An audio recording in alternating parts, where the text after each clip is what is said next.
नमस्कार मित्रांनो, श्री स्वामी समर्थ. महाशिवरात्रीची कथा.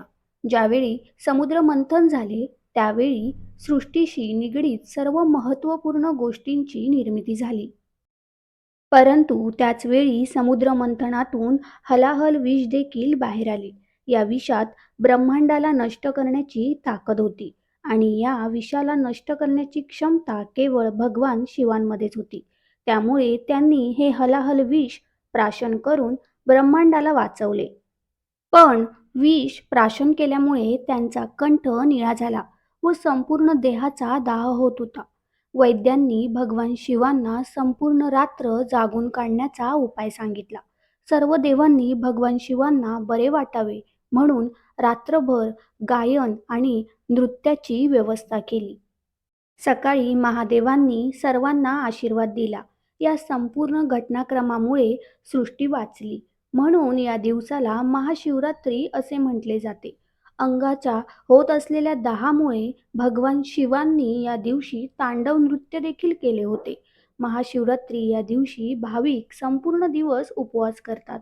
भगवान शिवांचे शिवलीलामृत, महारुद्र, भजन, गायन इत्यादींचे आयोजन केले जाते. भगवान शिवाचे दर्शन घेऊन त्यांचा कृपाप्रसाद मिळवण्याकरिता आराधना केली जाते. शिवाच्या मंदिरांमध्ये महाशिवरात्रीला मोठ्या संख्येने भाविकांची गर्दी दिसून येते. 12 ज्योतिर्लिंग ज्या ज्या ठिकाणी आहेत तेथे तर लाखोंच्या संख्येने भाविक महाशिवरात्रीला दर्शन घेण्याकरिता जमा होतात. भगवान शिवाचे ज्या ज्या ठिकाणी तीर्थक्षेत्र आहेत तेथे मोठ्या मोठ्या यात्रा भरतात. शिवशंकराला 108 बेल वाहून शिवनामावली देखील उच्चारली जाते. महाशिवरात्रीला काटेधोत्र्याचे फूल भगवान शंकराला वाहण्याची देखील पद्धत आहे. विदर्भात आजच्या दिवशी घोंगलाचे फूल शिवाला वाहण्याची परंपरा आहे. भगवान शिवाला भोळा शंकर देखील म्हटले जाते. उपासना केल्यावर त्वरित प्रसन्न होणारा आणि इच्छित फळ देणारा हा महादेव सर्वांचे कल्याण करणारा आहे. शिवपुराणात एक कथा सांगितली जाते ती अशी. एक पारधी जंगलात सावज शोधण्याकरता झाडावर बसला होता. संपूर्ण दिवस गेला परंतु त्याला शिकार गवसली नाही. सायंकाळी हरणांचा एक कळप तेथे पाणी पिण्याकरता आला.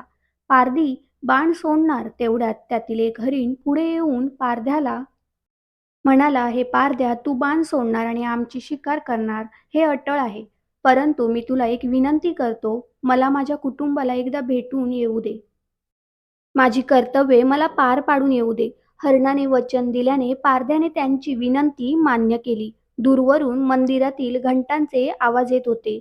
ओम नमः शिवाय कानावर येत होतं.